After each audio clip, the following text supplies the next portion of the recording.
Esto es Subterfuge Radio. Buenos días, buenas tardes, buenas noches. Desde el estudio Alfonso Santi Esteban de la calle Almirante os damos la bienvenida a esta 32ª mesa de Casa Cabestany, como siempre, en Subterfuge Radio.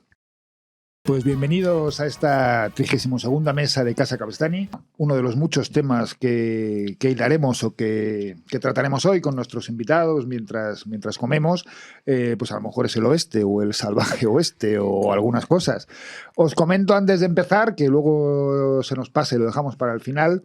Estamos comiendo, como veréis, tenemos los torrendos, que en el último programa no los tuvimos, pero esta vez sí.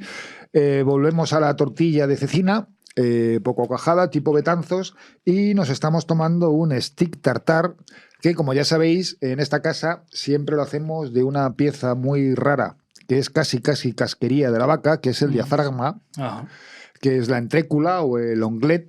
Y bueno, es una pieza muy desconocida, que la suelen tirar o usar para hacer carne picada, pero que para hacer un stick tartar está buenísima, está tremenda, porque es muy tierna y muy blandita.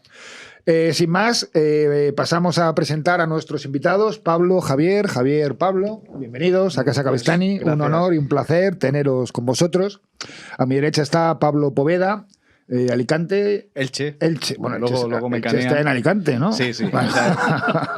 Algo hay ahí. Esas rivalidades de siempre, pero sí, Alicante. Elche 1989 y tú Madrid 77, ¿no? 73. 73, sí, joder, perdona. He confundido el 3 con el 7. Ambos son escritores, ambos son editores. A la vista, pues dos personas muy dispares, pero que según hemos ido hablando antes de empezar el programa y estos días antes por WhatsApp, pues bueno, tenéis más cosas en común de lo que parece, ¿no? Bueno, la disparidad es la altura, creo yo. Lo que pasa es que cualquiera es dispar conmigo, no es muy difícil, ¿no? No, pero cuando creamos el grupo de WhatsApp para este programa, pues y os puse en contacto, ya dijiste tú, joder, tú eres el que tradujo la biografía de Javier, tú tradujiste la biografía de Johnny Cash, y Javier dijo, sí. Pues es que mi cuñado, mi hermano, tengo ahí parentesco sureño. Sí, ahí hay afinidad directamente, ¿no? Ya con este hombre no le puedo hacer la puñeta durante el programa. No, y mira, ahora que veo ahí los torrendos y hablando de afinidades, ayer o antes de ayer terminé un libro fantástico que os recomiendo, se llama Agua y Jabón, de una escritora catalana de Terrassa. Bueno, no es de Terrassa, pero bueno, vivió en Terrassa. Marta Reizu, y habla de las afinidades en un momento y dice, hablando de Portugal, dice, si a la gente le gusta Portugal, le gustan los torrendos, le gusta el cine de Paul Verhoeven y los chuchos sin raza, conmigo ya tienen afinidad. O sea, conmigo ya, y yo con alguien que escucha a Johnny Cash, y hay alguno que no, y alguno que lo detesta. No he dicho detesta. He dicho que no me gusta y sobre todo que no lo he escuchado lo suficiente, pero reconozco que Johnny Cash tiene legión de seguidores, ¿no? Bueno, para empezar tú, Juan Pérez Fajardo, de la gente que conozco, o Álvaro, a ti también te gustará, ¿no? A nuestro técnico, a Paul, ¿te gusta Johnny Cash? Más o menos. Regulero. Pues ya lo ha oído más que yo, ¿no? Pero es un personaje. A mí yo siempre fui más por el rollo del punk rock y tal. Yo también. Y entonces pues tiraba por ese camino. El punk rock empezó a ir a Johnny Cash también a partir del American Recordings, ¿no? Cuando lo grabó Rick Rubin, que venía de la escena hip hop y pues le grabó esos discos y como que lo hizo un John Travolta, un Tarantino Travolta con él, ¿no? Yo conocí a Johnny Cash tarde, o sea, a través de una versión que hizo de Nine Inch Nails, claro, de Trent Reznor, y entonces descubrí y pensaba que la canción era Johnny Cash. De hecho, Trent Reznor dijo que cuando la escuchó dijo que no la quería tocar, que le había quitado la novia. ¿Ah, sí? Que esta canción ya no, cuando ya no era suya, cuando la hizo Johnny Cash. Claro. Y a raíz de ahí empecé a indagar y bueno, también porque me llegó en una época más o menos reciente. Si me llega cuando yo tenía 18 años, que no salía del punk rock, pues ahí no entra Johnny Cash ni de broma. Pero ya más tarde, bueno, pues al final yo digo que siempre escucho rock, aunque también escucho jazz, pero rock en general, porque va saltando, ¿no? Pero bueno, por ir centrando el tema, y estábamos hablando antes del oeste, y tengo aquí encima de la mesa, que ahora os voy a mostrar, 3 libros, tengo más, pero solo he sacado 3. Uno es un clásico de nuestra literatura de Chiscón, de los porteros de las viviendas españolas de los años 50, 60. Bueno, y yo los sigo comprando cuando los veo. Y yo conozco un par de porteros que lo siguen leyendo. Que lo siguen leyendo. Alta literatura de kiosco, ¿no? Que son los libros del oeste que hace muchos años publicaba Marcial Lafuente Estefanía y que lo quiero enlazar porque muchos años después, cuando sacó Tarantino la famosa película Pulp Fiction, él explicaba que la película lo que era como una novela pulp llevada al cine. Uh-huh. Y pulp es literatura de consumo, ¿no? Que era porque el bajo material de las páginas, ¿no? Decían que estaba hecho de pulpa y por eso eran de bajo coste, sobre todo en Estados Unidos, y luego escribían una novela a la semana. Entonces, yo creo que viene por ahí un poco lo que se llamaba literatura pulp o literatura, es que no sabría decir la traducción, dime novels, que es como... Sí, como de 5 centavos, ¿no? Sí, que no valía mucho, que te hacía pasar el rato y en España nunca, en España se llaman bolsilibros. Bueno, pero digamos que es el mismo origen de la literatura pulp. Ahora hay unos chavales en Valencia que han creado una cosa que se llama Proyecto Estefanía y que están, bueno, reivindicando la literatura de kiosco. Esto de que he dicho de alta literatura de kiosco es la expresión con la que ellos se manejan. Han sacado ya 6 o 7 en el mismo formato y con autores de ahora, ¿no? Y bueno. Pues, no me han llamado todavía. No te han llamado. No me han llamado. Y bueno, todo viene a colación porque Pablo, como escritor, ¿tú te consideras que haces literatura pulp? Yo soy el pulp del Mediterráneo. ¿Sí? Sí, bueno, lo que pasa es que me he adaptado a los tiempos modernos, pero creo que lo que hago es no muy diferente a lo que hacían antes, lo que sea en relación al formato. No voy a poner en cuestión la calidad, porque hay gente que decía lo que hablaba con él antes. Digo, todo el mundo criticaba que esto era baja literatura, que era entretenimiento puro y duro, pero luego todo el mundo lo había leído, ¿no? Y no considero que... Es cierto que en tan pocas páginas no puedes desarrollar los personajes. Entonces yo al final lo que hago es un formato más amplio, como mínimo de 250 páginas, pero también he escrito libros de 700. Pero la tarea no es otra que la de entretener, y dentro de la propia novela pues hay diferentes lecturas, cada uno llega donde quiere. Y realmente no es muy diferente de lo que hacen las grandes editoriales. Lo que pasa es que, bueno, pues hay que menospreciar a alguien, pues se menosprecia a esta gente, ¿no? Pero el caso estaba de, no Marcial Lafuente Estefanía, pero Silver Kane, que escribió pues no sé cuántos libros de este tipo del oeste y detectives. Silver Kane, que me comentabas que es un autor español también. Francisco González Ledesma, que fue premio Planeta, que ganó un premio RBA novela policíaca, y luego es una figura, de hecho creo que no estoy seguro si en el Barcelona Negra, que es un festival muy famoso de novela negra, pues también recibió su reconocimiento, porque, o sea, el hombre sabía. Lo que pasa que en la época del franquismo pues tenía que ganarse las lentejas y escribía novelas de estas. Creo que te hace un rodaje muy, muy bueno. Y tú, Javier, como escritor y sobre todo desde los últimos años, aunque ahora profundizaremos como traductor, eres un enamorado del oeste también, sí. Como nuestro amigo Enrique López Lavigne, no sé si conoces al productor de cine, que ha estado por aquí un par de veces ya, y bueno, de hecho su nombre es Apachete, o sea que ahí con eso lo dice todo. Y también ahora eres el cojefe de la editorial Dirty Works, donde ya no el oeste, porque el oeste no existe como tal, pero sí habéis tomado la herencia de los escritores sureños, ¿no? Sí.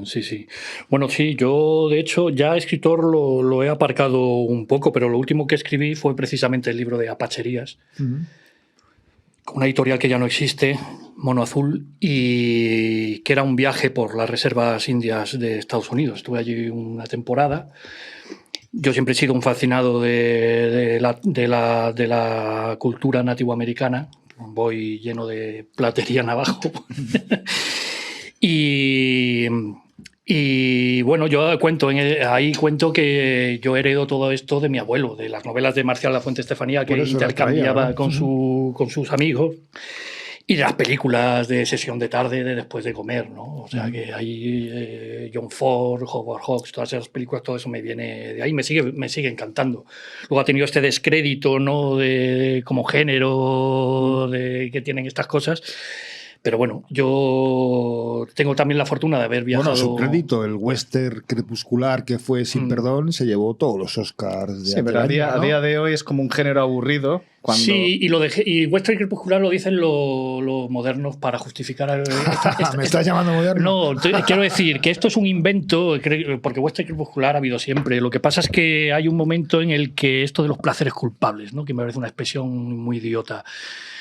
No, culpable no. Si te gusta y te da placer, pues no te sientas culpable, claro. Coño, disfrútalo, ¿no? Como decían hace poco de Stephen King también, una editorial moderna sacó un libro sobre Stephen King y leías la contraportada y decía, nuestro placer culpable. ¿Qué coño placer culpable? Vete a tomar por culo. Es un placer cojonudo y lo disfrutas, pues lo disfrutas. No tienes que justificarte, ¿no? O sentirte especial o de repente decir, ahora Stephen King...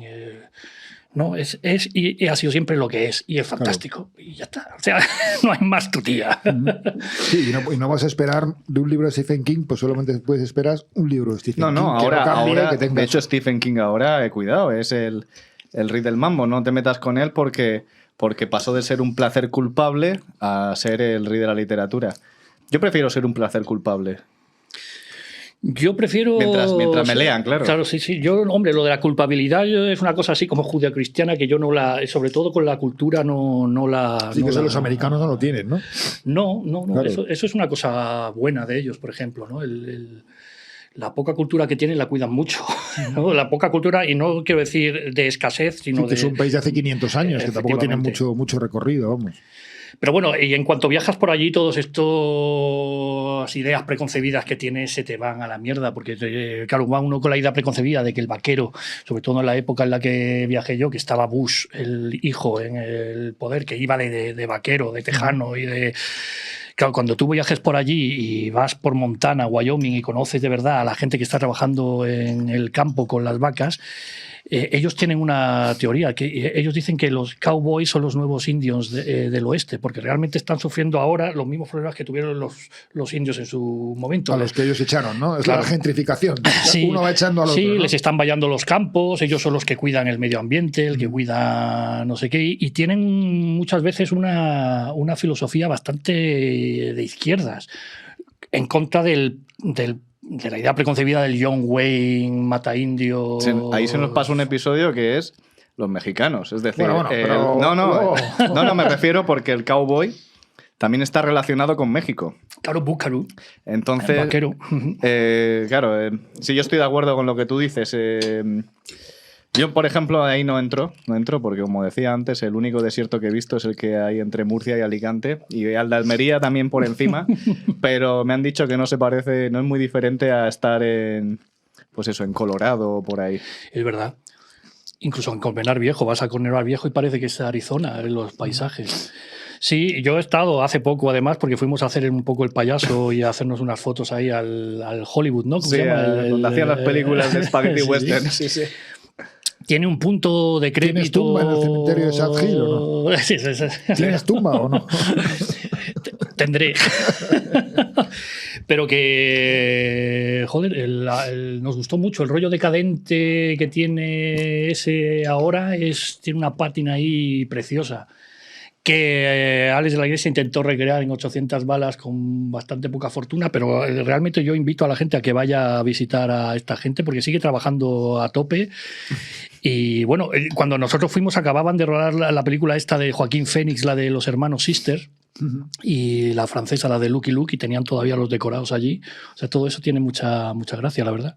Pero bueno, después de esta introducción que nos estamos yendo por los derroteros de la América Profunda, a los que volveremos, evidentemente, el motivo de que estén Pablo y Javier con nosotros, bueno, pues son dos escritores, Javier, aunque ahora se considera más traductor, pero que, bueno, pues como mucho han decidido emprender, ¿no? De alguna manera, Javier con la anterior editorial, con esta editorial de Dirty Works, y Pablo ha emprendido en primera persona. Eres tú tu propia editorial, ¿no? Sí, llegó un punto que no me quedaba otra. Entonces, Pablo, veíamos antes, eres del 89, de Elche, te conocimos hace pues 10 o 12 años, ¿no? Más. En 2000... Si te refieres al ámbito musical, Sí. 2006-2007. Joder, pues fíjate, hace 15 años nos conocimos cuando viniste a Madrid con los Bikinis, a que era grabar, tu sí. grupo, que luego los escucharemos. Bueno, y en algún concierto también fuimos, y en la Niki Fiesta, en una Niki Fiesta estuvisteis tocando también. Sí. Y bueno, aparcaste tu carrera musical, te fuiste a Polonia. Me fui antes a Letonia. A Letonia estuve un año en Riga. Bueno, por dar unos titulares y luego tú nos profundizas o nos profundizáis. Te vas a Letonia, te vas a Me voy Polonia. al este, estoy en el este de unos 6 años. Te gusta leer, te gusta escribir y decides, voy a aprender a escribir y voy a vivir de lo que yo hago, ¿no? Sí, yo lo tenía claro. Digo, yo estaba viendo que había gente que en internet estaba vendiendo sus libros online sin pasar por el filtro editorial. Entonces, bueno, yo siempre he estado pegado a un ordenador desde que mi padre trajo uno a casa y, o sea, no soy informática, pero se me daba bien darle al teclado. Y dije, bueno, esto tiene que tener algún sistema. El problema es que tardé como de 2011 a 2011, que sale la primera novela, hasta 2016, pues eso, 5 años a pico y pala, que pueden ser muy duros porque realmente no sabes hacia dónde vas. Lo que pasa es que yo tenía la certeza de que lo iba... Pero tú estabas en Polonia. Me fui a Polonia, era la única manera de hacerlo. O sea, si me quedaba en mi entorno, al final, pues eso, tienes un trabajo, etcétera, y yo, por suerte, era tan insensato en ese momento, lo sigo siendo, pero quizá un poco menos, que decidí dejarlo todo, porque si no lo dejaba todo en ese momento, no lo iba a hacer. Entonces me fui. Coincidió en aquella época que nuestros amigos de Aldalupyu estaban viviendo en Polonia. Tú eres buen amigo Fue la de ellos excusa también, de que había alguien que vivía allí simplemente para... Ellos me insistieron, pero bueno, ellos insisten siempre, vente de copa, vente de tal, pero en aquel momento era la excusa que yo necesitaba para irme lo suficientemente lejos, tomar distancia de mi entorno, y a partir de ahí no sabía lo que iba a pasar. Entonces yo llegué allí, pusieron un colchón en el suelo y pasaron 5 años allí. Y tú llegas a la conclusión de que esto tiene truco, por decirlo de alguna manera. No tiene truco. No tiene truco. Lo que... O sea, el truco es currar, formarte, trabajar. Y eso no te asegura que lo vayas a conseguir. Lo que sí que existe, que yo me he dado cuenta ahora mirando atrás, es decir, a la gente no le gusta hablar de esto, pero hay una cosa que es obvia, que se llama mercado. Los libros se leen porque hay una oferta y una demanda. Entonces, llegar a esa conclusión de apartar el ego del yo, de porque esto es la leche, yo, a decir, los libros es una cosa, la gente dice que no se lee, es mentira, sí que se lee. La cuestión es, ¿qué se lee? ¿Qué quiere leer? La gente que lee, que está dispuesta a leer mucho, ¿qué quiere leer, no? Y a medida que yo me iba madurando poco a poco, iba cambiando de género. Lo que leía con 20 años, que era Bukowski, con 23, pues ya Bukowski ya lo tenía un poco ya aburrido, leía otras cosas. Entonces como que los puntos se fueron uniéndose poco a poco los caminos, y mientras tanto, pues una de las herramientas que yo creo que fue el Erasmus, lo que me sirvió para aprender inglés a marchas forzadas, en esos 5 años leí mucho a gente que estaba en Estados Unidos, por aquí en España la gente estaba haciendo cosas que veía por ahí, pruebo y tal. Entender la dinámica que me da, o sea, me da igual que me digas vender un libro que vender otra cosa. Entonces tuve que entender a leer la Matrix, ¿no? De alguna manera, y la puse en práctica. Y la Matrix no es muy diferente de esto. Lo que pasa que esto, tú tenías a la gente que escribía y la editorial ponía la pasta y las distribuía. Ahora la distribución era digital, lo cual el coste es 0, internet, pero había que hacer esto, ¿no? Y entonces dije, este es mi momento. Sí, porque como resumen, empiezas a escribir en él. Empiezo a escribir en 2009, 2008, 2009, escribía relatos, intentos de novela y demás. 15 años escribiendo. Claro. Pero claro, lo sorprendente y lo interesante y lo que nos queríamos que supieran y que te conocieran nuestros oyentes es porque en estos 15 años llevas 44 libros, porque tienes uno ya en el horno para salir. Ese sería el número 45. Hay uno por ahí que publicó una editorial que empieza por P, no voy a decir su nombre. Beso Fice de escritor, no escritor negro, ¿no? De los que nunca... Aparece mi nombre por ahí en pequeñito. Pero sí, y esos libros no los escribí todos a lo largo del tiempo, sino que estuve, no sé, de 2011 a 2015 escribí como 5 y el resto ha venido después. Pero claro, tú tienes un modelo muy peculiar porque tú eres tu propio editor. No, trabajo con... O sea, yo al final dije, esto hay que hacerlo como lo hacen las grandes, para que la persona que me vaya a leer no entienda la diferencia entre una editorial grande y este fulano. Entonces, lo que intento es que cuando tú veas el libro, la gente no sabe de quién es. Trabajo con un equipo que me diseña las portadas, que me corrige, que me edita, e intento juntarme con los mejores. Todo eso vale dinero, pero cuando empecé de cero, al principio era muy háztelo tú mismo, y a medida que iba ganando un poco de dinero, ese dinero lo iba reinvirtiendo en mejorar el producto. Porque una de las características de Pablo es que vende... No tienes libro físico, libro, alguno hay en físico. Todos están en físico. En Amazon, pero que te los imprimen es para por demanda. Ad hoc. No tienen stock, por decirlo de alguna manera. Yo, aparte de que me diste uno que he devorado, me había comprado otro que para los plazos de Amazon me lo daban en 6 días, que dices, joder, pues ya sí que tardan. Claro, te lo están imprimiendo para ti. ¿Te gusta la tortilla, Javier? No quiero interrumpir. No. Pero es que ahora te toca hablar a ti. Acabo de probarlo. Y claro, es que, aunque solo sea de uno, pero eso es el comienzo y seguro que alguno más hay, vendes 70.000 libros. Más, hombre. Más de 70.000 libros. 70.000 libros. Carlos, por favor. No, te comenté que fueron 50.000 del libro de la familia Fonseca. A mí vender 70.000 libros me parece una ordinariedad. Ahora me encantaría.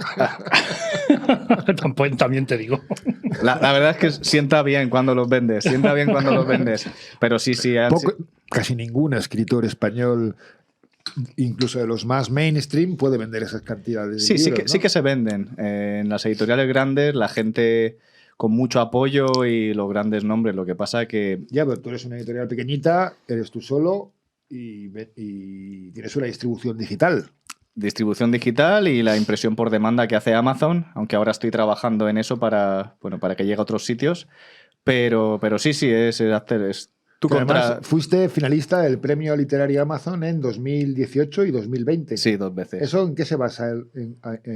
Y perdona la expresión, aunque sea muy dura, y como es Amazon, ¿se basa en ventas o se basa en opiniones de lectores? O sea, yo me presento todos los años, lo gane o no, porque, bueno, pues intento presentar un libro largo, independiente, fuera de las series, y la gente que me lee, pues lo lee con más devoción y bueno, pues si suena la flauta, bien. Pero realmente el criterio, y mira que me reuní en su momento con gente de Amazon, y el criterio no tiene nada que ver con el número de ventas. Porque hablas de series, de la serie Gabriel Caballero tienes 11 libros, de Don 8, de Javier Maldonado 1, este son 4. Este son 4 y ahora en diciembre llega el 5º. O sea, tengo series y tengo independientes. Y en verano siempre saco uno independiente para que la gente, bueno, pues lea un libro largo durante el verano. Y el criterio de Amazon no son las ventas, ni las reseñas, ni nada, porque ya hubiese llegado, ¿no? En algún momento, pero no lo sé. Ellos eligen, tienen un criterio, tienen un equipo de gente. Lo cierto es que, a diferencia de otros premios, y esto es lo que más me gusta, esté amañado o no, que no lo sé, tú puedes darte a conocer y ganar dinero vendiendo tu novela, porque cuando llega el premio a Amazon publicita a toda la gente que se presenta al premio. Entonces, tu novela es probable que se lea. Y si tú en verano le sacas 300 euros a tu novela, oye, y te conoce gente, aunque no ganes, o sea... Claro. Esa gente está predispuesta. Y tú, Javier, para que pueda acabar el stick tartar Pablo, ¿cómo llegas a montar la editorial? Y encima, si Pablo está especializado, por alguna manera, en el pulp o en novelas de detectives, aventuras, según cada serie, que se leen rápido, que se leen bien, que no te hacen pensar, sino que quieres ver cómo acaba y quieres ver el... Hay un juego de reflexión y seguir leyendo. ¿Tú qué te lleva a montar una editorial? tan especializada, por ejemplo, de alguna manera. Sí, hombre, a mí todo esto que estaba contando Pablo me parece de ciencia ficción. Tú eres de máquina de escribir. Es un género que todavía no he tocado. El futuro me ha alcanzado, me ha rebasado y me saluda desde lejos. No, básicamente Dirty Wars surge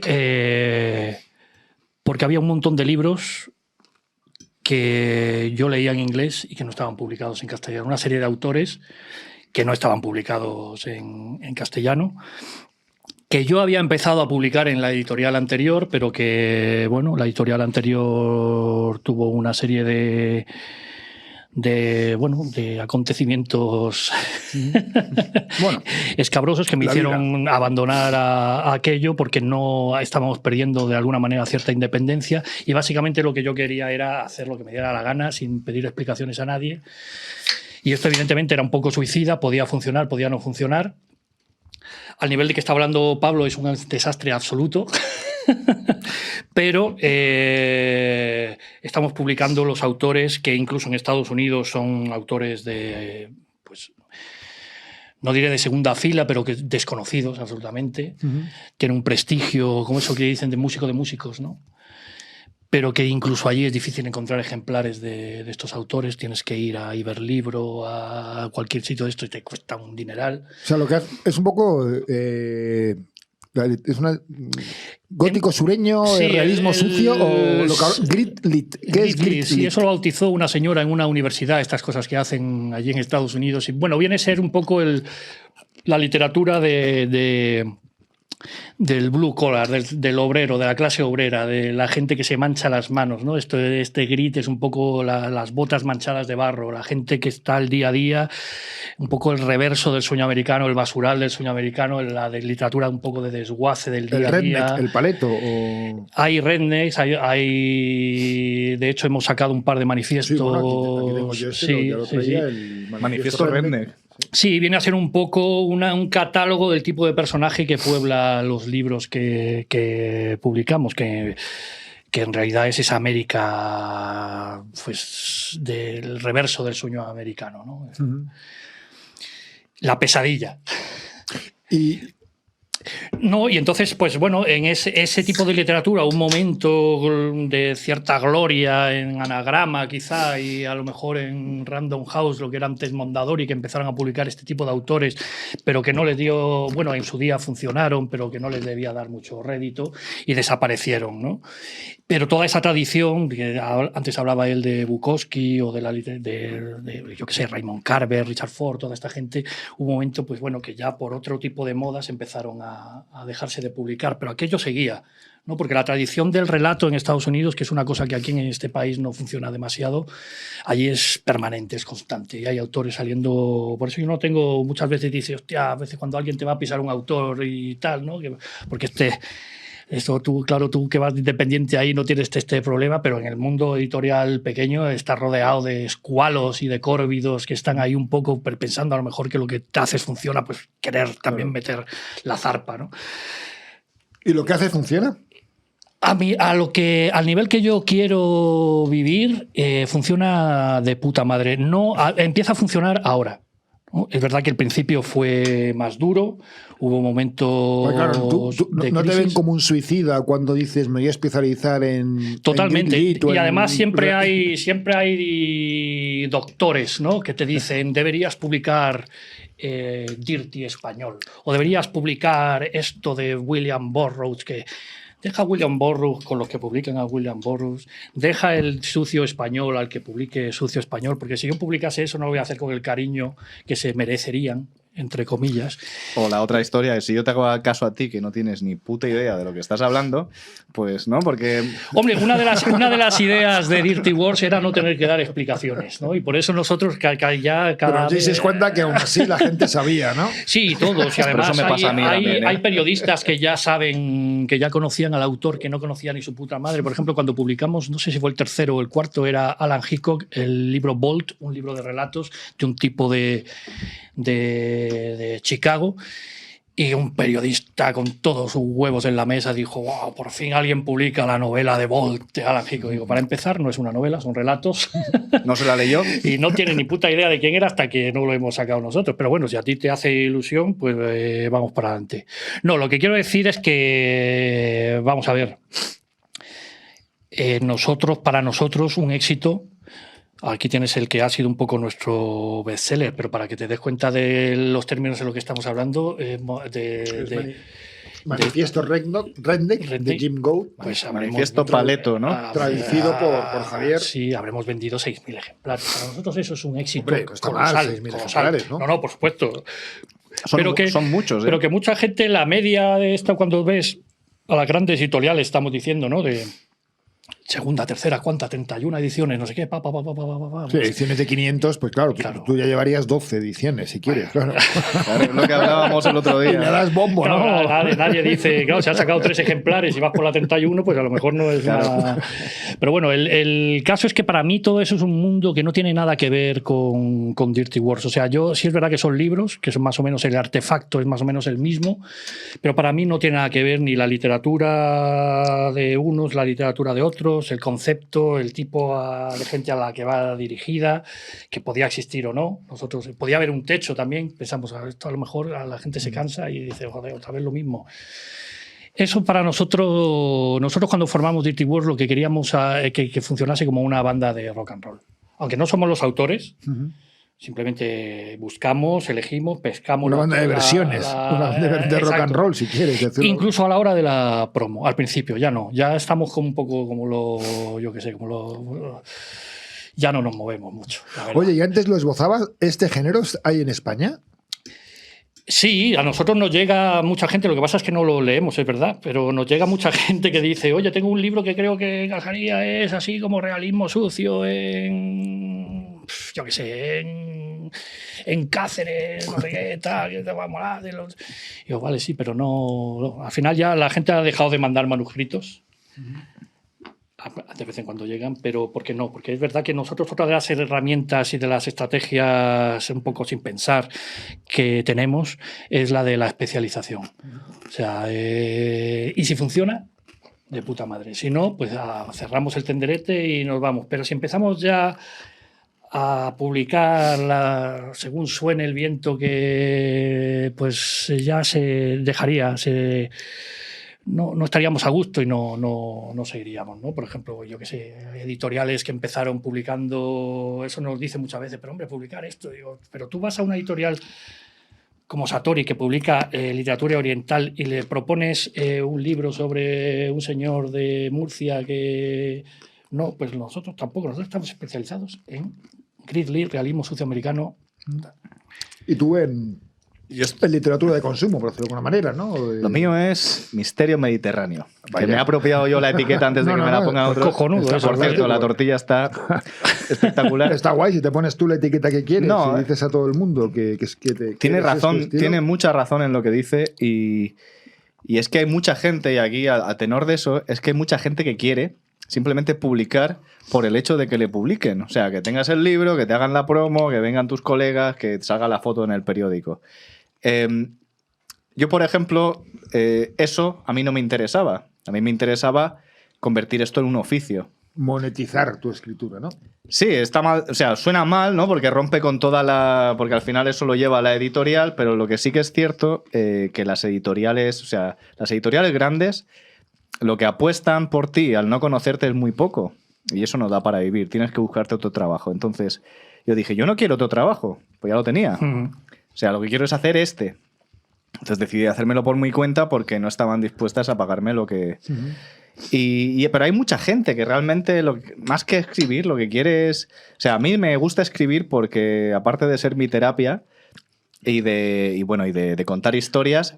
O sea, me gusta que hay mucha gente que me escribe que dice, gracias a tus libros he pasado una depresión, he pasado un cáncer... Con los tuyos no da para pasar una depresión, ¿no? No, pero también son terapéuticos de alguna manera. No, me refiero más por la temática. No, bueno, hay gente que está pasando una mala racha y leyendo desconecta, aunque sí, sea... desconecta, aunque sea una cosa deprimente. Y me ha gustado mucho, ha sido como ver una película o he conocido restaurantes, en fin, lo que sea, cada persona le aporta.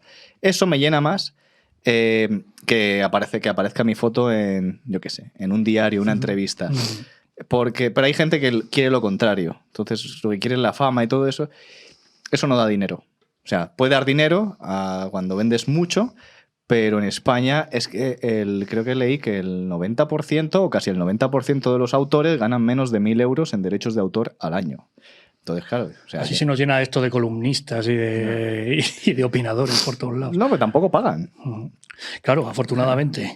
Entonces, claro, yo, por ejemplo, vivo ajeno de... Pero dentro de la autopublicación o autoedición o como lo llamen, también existe lo que tú dices. Existen los que lo saben todo, hay otra gente que intenta copiarte. Pues bueno, o sea, al final es como todo, ¿no? Hay un negocio, hay algo y la gente... Entonces yo en eso he sido bastante... He ido a mi bola siempre. Creo que el hecho de vivir en el extranjero me ha dado cierta independencia mental para no estar comparándome con fulano que está haciendo esto y bueno, yo lo que quería era dedicarme a esto, vivir, o sea, en su momento con mucho menos o sea, ganar menos de lo que gano ahora, y entonces yo creo que mi éxito ya lo cumplí y ahora pues solo me queda dar lo mejor de mí y continuar, que es y bueno, y a ver qué... Muy bien. Que no creo... que tienes más cosas que contar, que ahora si os parece, si habéis terminado, podemos pasar al postre. Nos tomamos Yo voy a probar un último trocito de tortilla. Pero esto ya lo podemos hacer mientras yo voy preparando, voy trayendo la tarta de manzana que tenemos de postre. Escuchamos una canción que va a ser, Paul, la de Pablo. La trampa. ¿O cuál es la canción, Paul? Amigos, esta la comentamos de Bikinis, luego, ¿no? El grupo que tenía Pablo hace unos cuantos años. Y ahora enseguida volvemos con el postre.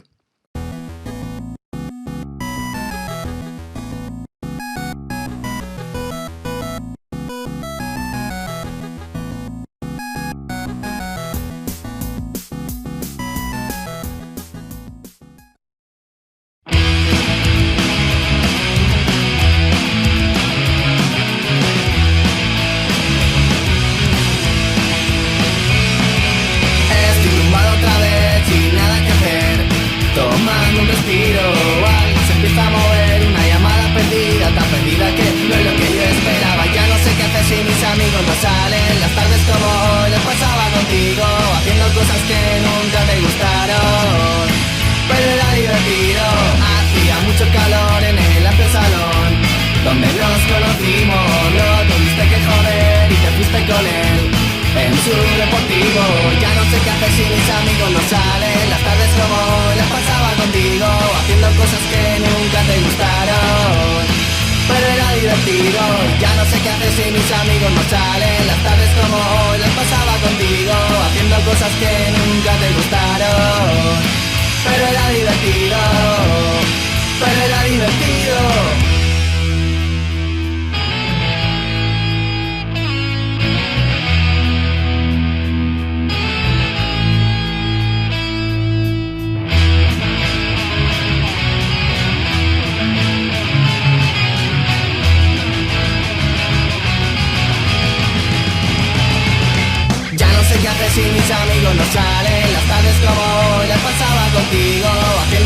divertido.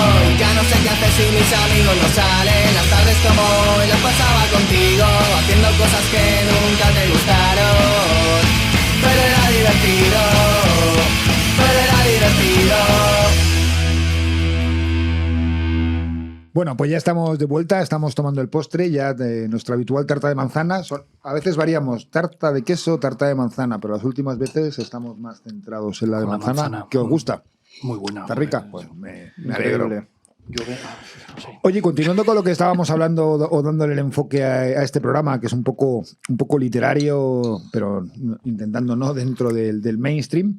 Pablo, tú tienes dos cosas. Tú tienes un método, ¿no? Tienes un curso para aprender a escribir. Tengo un curso donde enseño a la gente a hacer lo que yo he hecho, pero en menos de 6 años, ¿no? En menos tiempo. O sea, al final yo llegué, el curso vale mucho menos de lo que realmente el valor que tiene, pero mucha gente me preguntaba, yo también quiero escribir un libro, no sé cómo publicarlo, y me daba un poco de reparo Decir, a ver, no te puedo explicar en un email todo lo que tienes que hacer.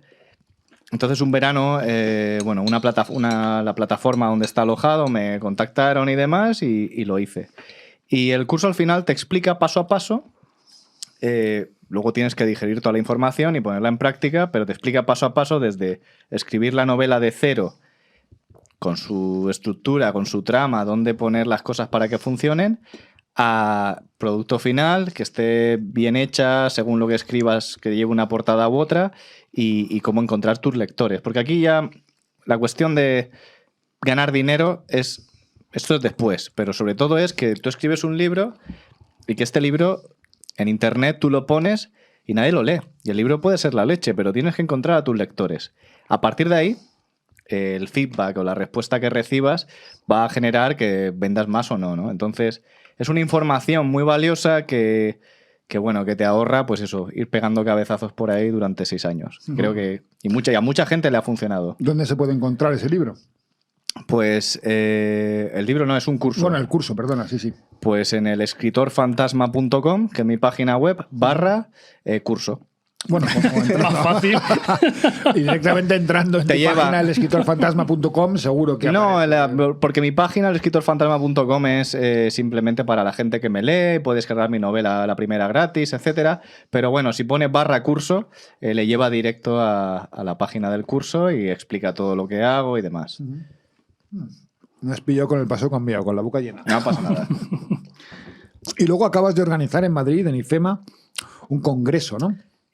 Bueno, sí, en el pasado junio me traje bueno, todo esto de Amazon que aquí hacemos en España, que somos unos cuantos. Hay gente, por supuesto, mucho más top que yo.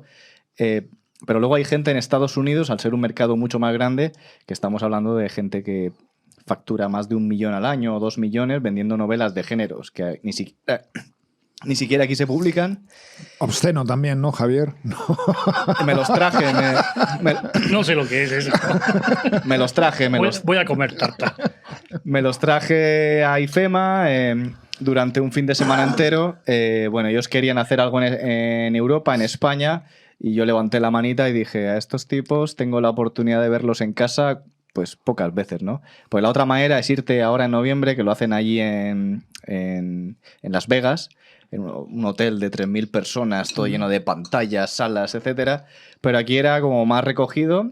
Entonces fueron 300 personas y vinieron los mejores de Europa y bueno, los mejores de Estados Unidos, ¿no? Entonces, claro, estás viendo conferencias de 8 de la mañana a 5 de la tarde donde te están hablando. O sea, no hablamos un poco hablaron, yo no hablé, de escritura, pero sobre todo están hablando de cómo poner tu libro a la vista de los lectores, qué hacer, etcétera. Y de hecho vino...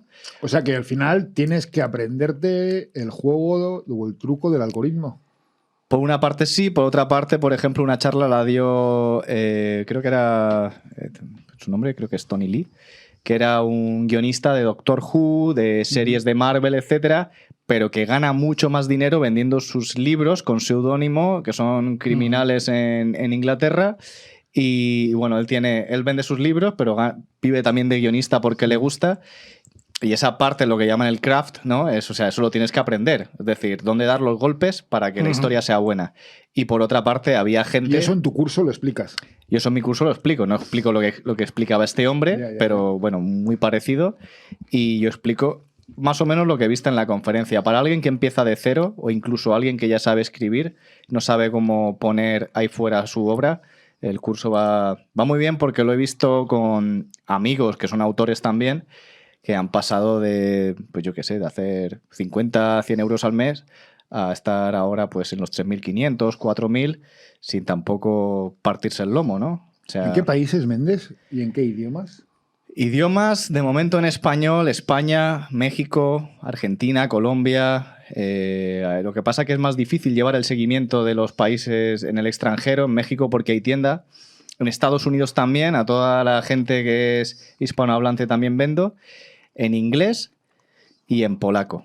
Polaco estamos empezando a vender ahora gracias a... Bueno, allí tengo a un... Contactos, dejaste contactos, ¿no? Sí, tengo un partner que es Autornia, que lo lleva Piotr, que es una persona que, o sea, él es bilingüe, ¿no? Él es políglota y bueno, y está importando autores hispanohablantes allí y bueno, él decidió apostar por mí desde el principio y bueno, y se empieza... Oye, antes he dicho la palabra y contradiciendo a Orwell, ¿el algoritmo ha sustituido al Gran Hermano? No. ¿Creéis? Como Yo antes- hasta hace muy poco no sabía ni qué era eso. De Del hecho, algoritmo, lo ¿no? llamaba logaritmo. neperiano, ¿no? No eres el único, mucha gente también. Y nosotros hemos empezado a hacer libro electrónico pues hace apenas 8 meses o así. O sea que realmente sí es verdad que Dirty ¿Y os Wars funciona? sí, de hecho éramos un poco... Bueno, sí, yo ayer hablé con un amigo, con Pedro Bravo, y me decía, es un habitual, y me decía, sí, yo Dirty Wars me he leído un par de ellos en digital. Sí, Vamos, que- pues ya serán recientes, sí. Sí, eso fue hace poco y porque nos insistieron mucho, ¿no? Y nos lo dejaron muy, muy clarito y era todo muy fácil, era todo ventajas, o sea que realmente no nos suponía ningún esfuerzo adicional y bueno, pues si todo iba a ser sumar, pues perfecto, pero no es ni algo que nosotros nos guste especialmente, ni que usemos, ni que vayamos a usar probablemente en lo que queda de nuestras vidas, pero nos hemos modernizado. Mucha gente se reía, mira, igual que modernos, tal, ahí tienen el libro electrónico y tal. Como todos los días también. Sí. Tengo que pagar un alquiler. ¿Sabes qué pasa? Que la gente tiene miedo al cambio. Y bueno, las editoriales, yo no hablo de Dirty Works, porque, o sea, el ejemplo que voy a poner no eres tú, pero las editoriales grandes, todos sabemos cuáles son y que han tocado mi puerta, les he dicho que no, porque no, llegan tarde. El problema es que esas oficinas no son muy... Voy a poner un ejemplo que no es muy diferente de Sony o de Warner o todos estos, ¿no? Donde hay tipos con traje, en torres altas, donde están ahí, sí, esto lo firmamos y demás. El problema que ha pasado con Internet es que Amazon no deja de ser una tienda como puede ser el Hipercore o la Casa del Libro. La única diferencia es que cuando tú vas a una Casa del Libro y nada más entrar tienes a fulanito de tal porque están poniendo dinero para que esté ahí y cuando vas a salir está no sé quién porque está poniendo dinero para estar ahí, ¿no? Cuando al final Amazon lo que quiere es que tú vendas. O sea, el producto que tienen ahí se lo quieren quitar de encima. El digital no desaparece, simplemente se vende más o se vende menos. Y el físico está en stock y lo quieren vender. La cuestión es, toda esta gente en estos grupos tan grandes, y es normal, dedican una parte del dinero a una empresa que te dice que te va a hacer, oye, yo te llevo las redes, te llevo el no sé qué. Y esa gente, no sé si esto se puede decir, pero no tiene ni puta idea. ¿Por qué? Porque está jugando con un dinero que no es el suyo. Cuando tú empiezas a poner dinero de tu bolsillo y esos desde los 5 euros hasta los 3.000 euros que pongas, estás pendiente cada día porque si eso no te rentabiliza, tienes que estar partiéndote los cuernos, la película cambia. Entonces, ¿qué pasa? El algoritmo al final es un sistema donde lo que quiere, por lo menos como yo lo veo, es que si yo vendo un libro y este libro lo compra también gente que lee pues, a un autor, yo qué sé, a Lee Child o a un autor americano, va a relacionar esas dos cosas para que esa persona compre más libros, Claro, ¿no? las famosas ventas cruzadas, pero eso ha existido siempre. Es que no es nada nuevo, simplemente que lo que pasa es que la reacción del sistema es en cuestión de los datos y todo lo cruza en milisegundos. ¿Y tú que vas de la mano con Amazon? Bueno, yo me quiero llevar bien con ellos porque... Y tú estás empezando, ¿no? Con el digital y tal. Pero Amazon nos ha vendido desde el primer momento. Sí, no, pero bueno, es a lo que quería llegar porque lo habíamos comentado el otro día y no sé si es violento o no, pero claro, yo intento comprar en librerías, hay algunos libros que los compro en Amazon, pero para vosotros que sois creadores de contenido, creadores de libro, si no existiera Amazon estaríais jodidos. Hay un... Sí, no. Yo tengo Tú, una... Pablo, sobre todo, sí, ¿no? Sí y no. Ah, sí y no. Porque yo antes de vender en Amazon vendía en otras plataformas, vendía en Apple, vendía en Kobo, vendía en otras plataformas que había. Lo que pasa es que Amazon se llevaba más. Aquí el cambio de paradigma es igual que ha pasado con la música, que yo no sé si tú estás al corriente de esto. Amazon crea un sistema que se llama Kindle Unlimited, que Sí, es sí. el streaming de los libros. ¿Queréis más? Yo pago, sí, ahora cuando termine de hablar, pago 10 euros al mes y puedo leer todo lo que hay en el catálogo, Sí, el famoso como- círculo de lectores. Como Podimo o Netflix. Mm. Págame 10 pavos y tienes acceso a todos mis podcasts, a todas mis series, a todos mis contenidos, etcétera, etcétera. Eso antes no existía. Antes tú el audiolibro lo comprabas o el libro lo comprabas por separado, comprabas uno. ¿Y tú dentro de ese Unlimited me dijiste o Cobro por página. Por página leída. Claro, entonces a Joder. un libro, si le sacas 0,0045 céntimos y tu libro tiene 300 páginas, no te sale rentable. Ahora, ¿qué pasa cuando tienes 15 libros de una serie y porque hay gente que se lee el primero y a los 3 días me escribe y me dice, ¿cuándo es el próximo? Digo, pues hay 13. Dice, ya, ¿cuándo es el próximo? O sea, hay auténticas personas que son tiburones de la lectura y gracias a Dios están ahí y leen mis libros. Entonces, ese sistema es igual que el de Spotify, que el de YouTube. ¿Quiere decir que eso hace que se escriba más porquería? Para mucha gente sí, pero la gente no es tonta. El que paga 10 euros quiere leer y sabe lo que quiere. Y como bajes la calidad, se pasa a otra cosa. Pero ya encima si te pagan por página leída es un disparate, ¿no? Bueno, a mí me beneficia porque Claro, también un disparate económico. mucha gente Claro. mucha gente que compra en físico, que compra por unidad y que paga por página. Y yo entiendo, porque yo también he tenido tengo este modelo de suscripción, que pago 10 euros y me desentiendo, porque son 3 libros al mes en digital, ¿no? Entonces, con que lea 3 ya he cubierto la cuota. Hay gente que paga por Spotify. Yo no tengo Spotify. Tengo Amazon Music. ¿Y por qué? Pues porque no lo uso. Pero hay gente que está escuchando música Y constante. vosotros en Dirty Works también estabais, ¿no? Aunque sea un segmento, un género, porque antes comentábamos también, estáis un poco alineados con la Felguera, no en los temas, pero sí en el tipo de temas que tratáis, ¿no? Ellos van más por lo Sí, criminal, bueno, lo sí. siniestro. Tú hiciste No sé. el prólogo de todo el odio que tenía dentro, o hiciste una reseña que lo vi este verano. Hice, que me sí, leí, lo presentamos, lo sí, lo presentasteis. presentamos. Ellos van más He por un traducido tema algún libro para ellos, violento, asesinos, Sí, es otro truanes, tipo de- boxeadores. Se nos vincula mucho y es verdad que la familia disfuncional que sigue a Dirty World sigue también a la Felguera, con la familia de la Felguera, A Servando, es vamos, el más grande, al gran Servando, sí. Ujú. Y de hecho cuando empezamos con Dirty Wars yo copié muchas de las estrategias de Servando a la hora de promocionarnos en las redes sociales, en intentar generar comunidad, esto que se dice, ¿no? Que al final es lo que nos sostiene realmente. Pero nuestra movida es que no tiene nada que ver con esto. Nosotros nos movemos con una distribuidora tradicional, con todo lo que esto significa bueno y malo.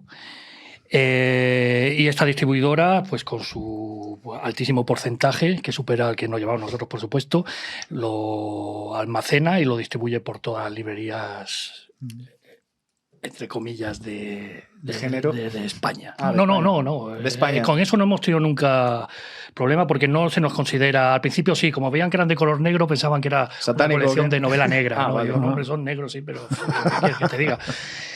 No, ya eso es otra cosa. Pero es verdad que la distribuidora también trabaja pues, con grandes superficies. Y claro, dentro del mundo intelectual, digamos, está siempre feo decir que vendes en Amazon o que vendes en el Corte Inglés o que vendes en la Sí, FNAC. pero a lo mejor la librería más cool te pide 2 ejemplares y a los Eso 4 meses te devuelve uno, ¿no? A lo Y mejor esto- no, Carlos. Eso es permanentemente. O sea, el 80% de las librerías que piden libros teóricos piden uno. Normalmente en depósito. Lo dan de alta y lo devuelven. O ya cuando pasa el tiempo del depósito ya lo piden en firme, o a lo mejor lo venden y no lo vuelven a pedir. O sea que eso hay un punteo porque son muchas librerías, pero te piden uno normalmente. Hay otras que no. O sea, hay como 6 o 7 librerías en España que nos tratan de puta madre y que venden lo más grande. Pero nosotros tenemos que decir que si no fuese por lo que nosotros vendemos directamente en la web y lo que nos vende Amazon, lo que nos vende el Corte Inglés y lo que nos vende la FNAC, en concreto esos 3 puntos tan vilipendiados de puertas afuera, porque luego por dentro, Por la inteligencia. porque todos venden ahí, si no fuese por ellos, probablemente Dirty World no existiría. Ya. Fíjate. Esto es así. No hemos entrado todavía en el rollo electrónico y todo esto, estamos empezando. Tampoco es que esté funcionando demasiado bien, porque yo creo que Creo que es otra cosa. Son compatibles ambas cosas. Yo es que creo que estamos... Bueno, es que tú haces un tipo de literatura o de novela distinta a lo que se vende en las librerías, Totalmente. ¿no? Lo que él hace, o sea, creo que esa gente quiere no solo...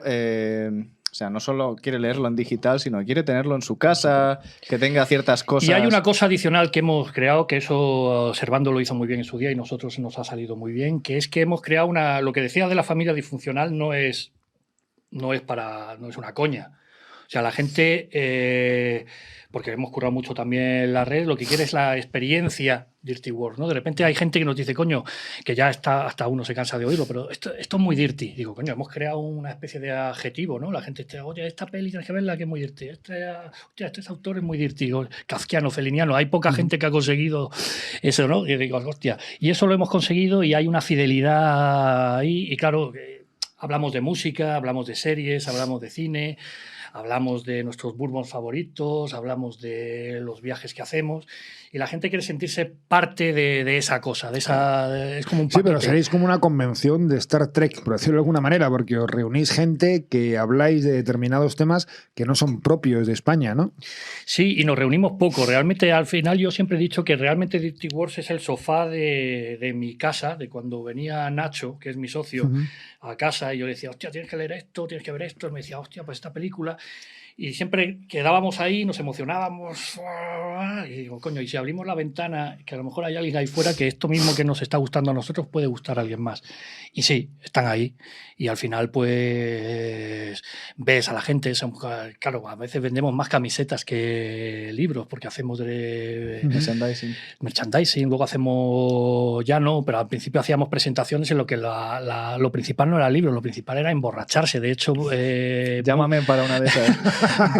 Que yo soy muy dirty. Teníamos también. una especie de asociación fantástica con Bullet Bourbon, que es un bourbon americano, que nos dijo al principio, hostia, no os podemos dar dinero para promoción. No. Danos Es el que burro, ¿no? un par de botellas. nadie quiere dinero. Y durante un montón de tiempo es que nos mandaban cajas.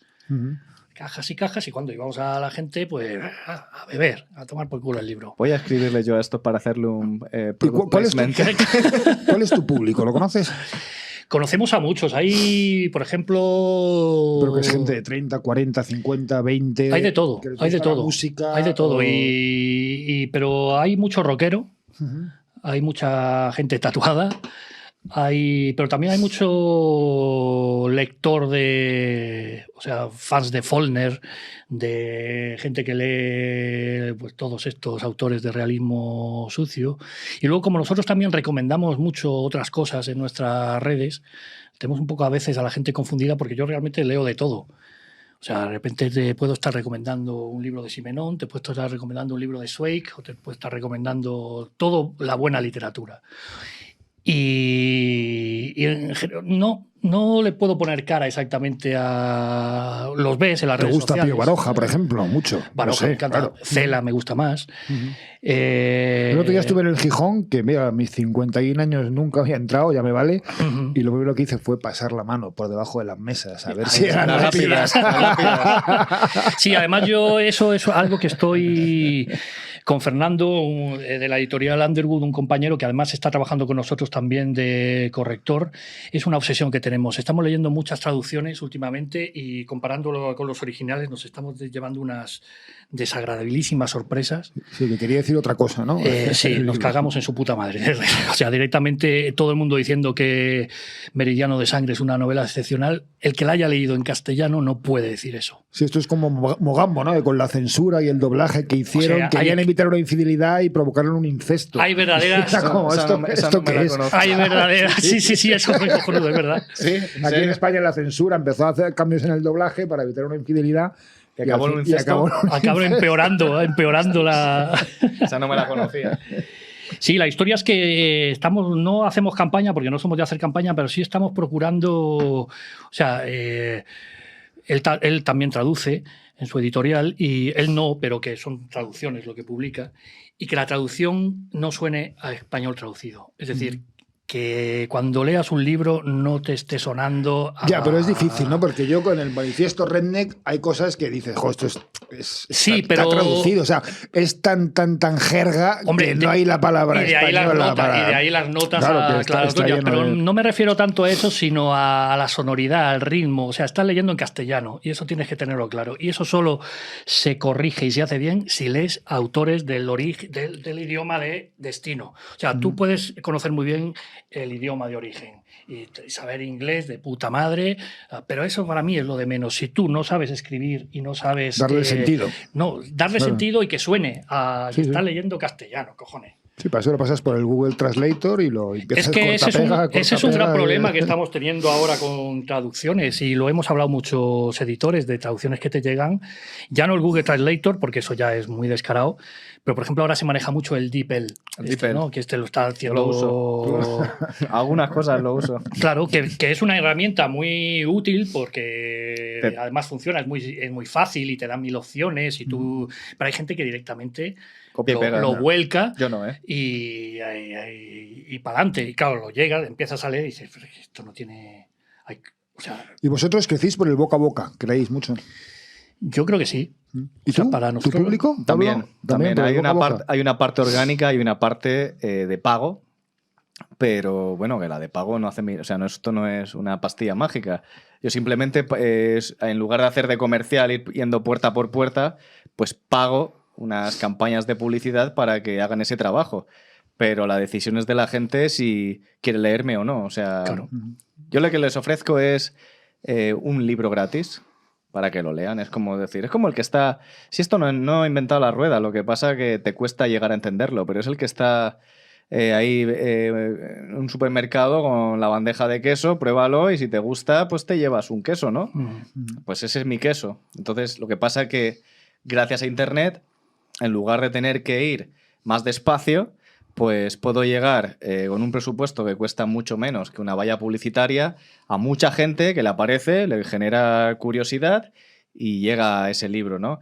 Dentro de todo eso hay un trabajo de campo que hay que entender muchas cosas, ¿no? Hay ¿Lo, que... lo cuentas en tu curso también, por ejemplo? por supuesto, claro. Sí, bueno, pues oye, creo que el curso es súper barato, además. No vamos a decir el precio, si quieres, pero... Vamos a hacerlo, Carlos. El curso vale 147 euros, pero si eso te lo gastas en 3 días. En una cena con tu pareja y un par de copas o un fin de semana rural tienes... La cuestión es el tiempo dedicado, ¿no? Los años que le he dedicado a eso y... Pero no es muy diferente, ahora que estabas contando tú cómo lo hacéis, es que es lo mismo. O sea, es crear comunidad, encontrar a tu audiencia, encontrar unos gustos en común. Tú mencionas a Simenon, yo también leo a Simenon, entonces... Y la gente que me lee, no lea a Simenon, pero si les recomiendo un libro de Simenon, lo leerán porque hay... Y lo único... O sea, al final todo empieza desde las circunstancias de cada uno. Yo estaba en Polonia cuando decidí dedicarme a esto y sabía que era imposible. En aquel momento yo pensaba, es imposible estar en los círculos literarios. Luego me di cuenta que no existen, pero... o existen y son horrorosos. Bueno, entonces mejor que no existan. No, pero en los Café Gijón y todo eso, entonces yo decía, vamos a ver, estás en Varsovia, no estás aquí, nadie te hace caso. Y allí nadie sabe que existe, porque hay que estar allí, hay que salir y demás. Entonces, a ver cómo lo haces, ¿no? Las circunstancias te obligan a ponerte sobre el papel. Joder, pues qué interesante vuestros dos proyectos, vuestras dos experiencias. Oye, y por rematar con un tema totalmente distinto, ya sabe nuestra audiencia y vosotros que nuestro anterior programa fue con los hermanos Alcázar, con los heavies de la Gran Vía. Lo estábamos comentando antes fuera de antena con Pablo de Elche y Javier, que es de Madrid y ha vivido muy cerca de ellos durante unos cuantos años. ¿Todo el mundo tiene una historia con los heavies de la Gran Vía? Pues parece ser, ¿no? Sí, sí. Sí, yo es que durante muchos años viví en Montera, casi esquina Gran Vía, y cuando sacaba a mi perra, a Elvis, una perra bastante grande, pues siempre me los cruzaba al pasar por delante de lo que creo que es un Bershka ahora, sí. ¿no? Y entonces ellos siempre le hacían carantoñas y de ahí empezamos a hablar y tal. Y el día se forjó la amistad cuando Elvis un día se comió un bocadillo de uno de ellos. Y siempre de pasar, es que pasaba 3 veces al día por ahí, con lo cual siempre, a pesar de ese trasiego que hay en Gran Vía, al final hay una vida de también un poco de barrio, aunque no lo parezca. Están los de siempre, está el kiosquero, está el... Sí, me contaba un pajarito que la china del barrio la cerveza fría no te la vendía a ti porque la tenía guardada por el señor vaquerizo, ¿no? Es cierto, es verdad. Que vivía al lado, claro, es verdad, sí, sí. Pero las sí, latas frías no, que son para vaquerizo. Pero sí es verdad que todo el mundo... Bueno, los que los conoce todo el mundo, ¿no? Son fantásticos. ¿Y tú? que nos contabas. Mi historia es la del chico de provincias que, bueno, cuando tú has dicho antes, cuando nos conocimos, pues en 2006, creo que fue verano de 2006, vinimos aquí, éramos la banda y el manager. Era la primera vez que ponía un pie en Madrid, estaba en la Gran Vía, digo, joder, esto es el puto Broadway, estaba el Museo del Jamón. ¿Teníais 20 años? O... ¿Qué leches? Teníamos 17. Había cines, había cines. 17, sí, había cines. Entonces fue la primera vez que yo estaba en una calle como Gran Vía.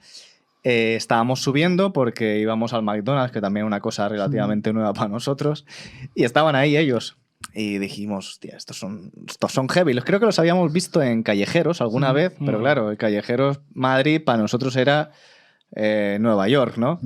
Y los vi ahí. Y lo curioso es que, bueno, me llevé la impresión de... Yo le estaba diciendo antes a Javier, digo, en ese momento yo estaba ahí en un museo del jamón tomando una caña y dije, en algún momento de mi vida me tengo que venir a vivir a Madrid. No sabía cuándo.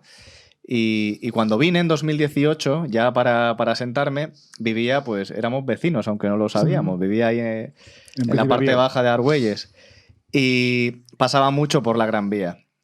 Y me acuerdo que un día, pasando por ahí con Roberto, el de los I Love You, dije, joder, estos tíos están todavía aquí. O sea, no se han movido. Y estaba, claro, fue nada más llegar. Era otro Madrid que yo veía ahora con otros ojos, más adulto, pero aún así empezaba mi vida de escritor.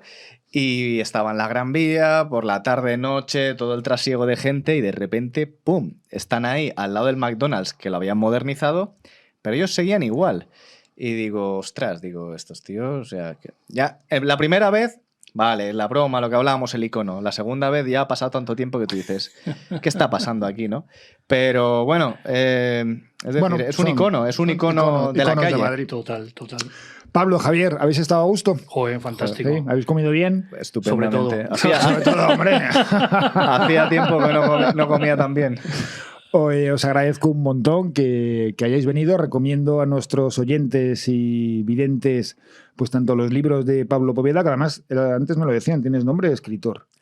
Tengo nombre de escritor. A ver, conozco algunos que se lo han cambiado, pero bueno, este me vino dado por mis padres tuvieron ahí el acierto de ponerme Pablo y de un apellido potente. El segundo es Sánchez, ya no es tan comercial. No, pero Pablo Poveda... Parece que sí, ¿verdad? Sí. A mí me ha funcionado de momento. A mí me lo dijeron ayer, o sea que... A lo mejor esa es la clave del éxito, claro. Y Javier, también te deseo mucho éxito con la editorial, que seguís dándole duro. Y bueno, pues esperemos que a partir de aquí, pues si os conoce más gente o gente que le pueda molar ese rollo y no sabía que existía y tal, porque yo La Felguera, la verdad es que la he descubierto pues hará 3 o 4 años, ¿no? Hace mucho. No he leído todo, pero sí cosas de Baroja, lo que sacaron de un Pacheco, algunas cosas de criminales y tal y cual, porque es muy especializado como vosotros, pero bueno, habéis encontrado un nicho, un segmento de mercado que está de puta madre, ¿no? Sí, estamos a gusto, la verdad. Tampoco tenemos mayores aspiraciones. Si surge, surgirá. Aquí ha salido un nuevo fan. O sea, yo ya me he hecho fan. En las fiestas del Bourbon estas, avísanos por newsletter. Pues os damos las gracias por habernos acompañado a ti, en esta mesa. A todos vosotros, los que nos veis y escucháis, pues lo mismo. Y os damos las gracias. Nos vemos en el siguiente programa y nos despedimos con... Malcolm Holcomb, un cantautor de los Apalaches, un tipo fantástico que en cuanto oigáis la voz vais a entender qué es Dirty Work probablemente. Perfecto. Pues hasta el próximo programa.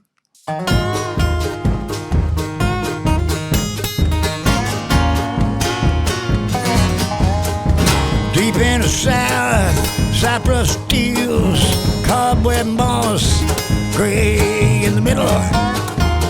Yeah.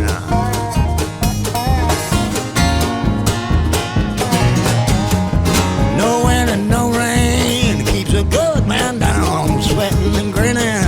Deep in the south, you ain't from here, and the shit hits the fan.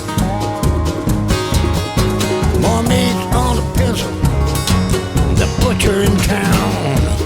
So, you know, yeah.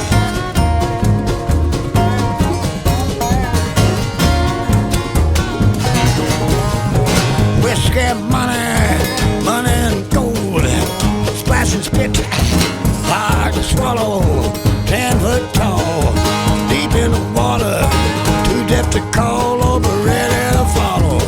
You ain't from here, the shit isn't a fan.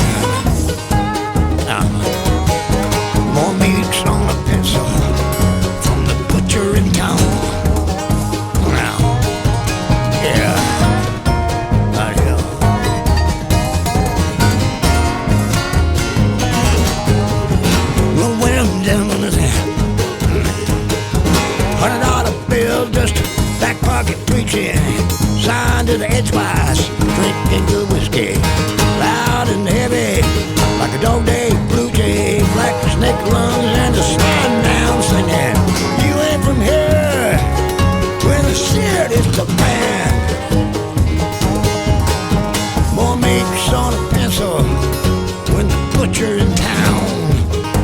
What I say? Yeah, now.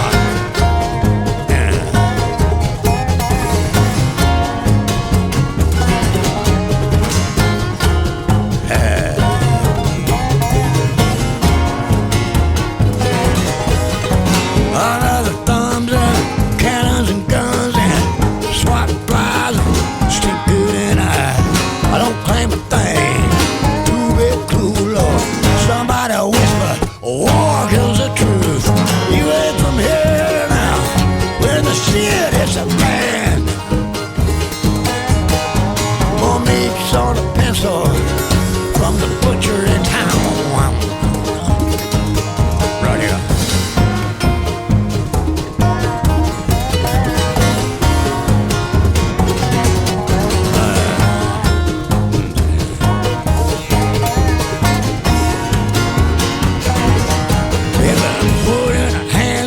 Fly like a crow, better keep my mouth shut.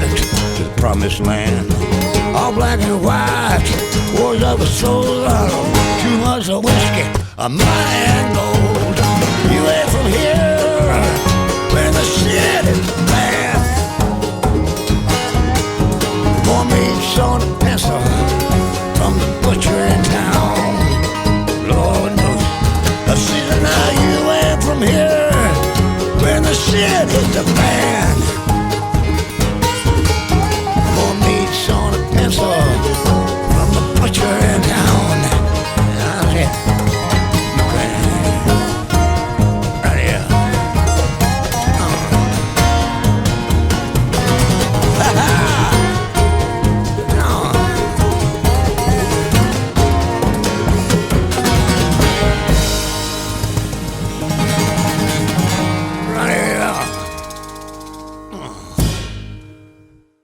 Has escuchado Casa Cabestany, un podcast producido por Subterfuge Radio.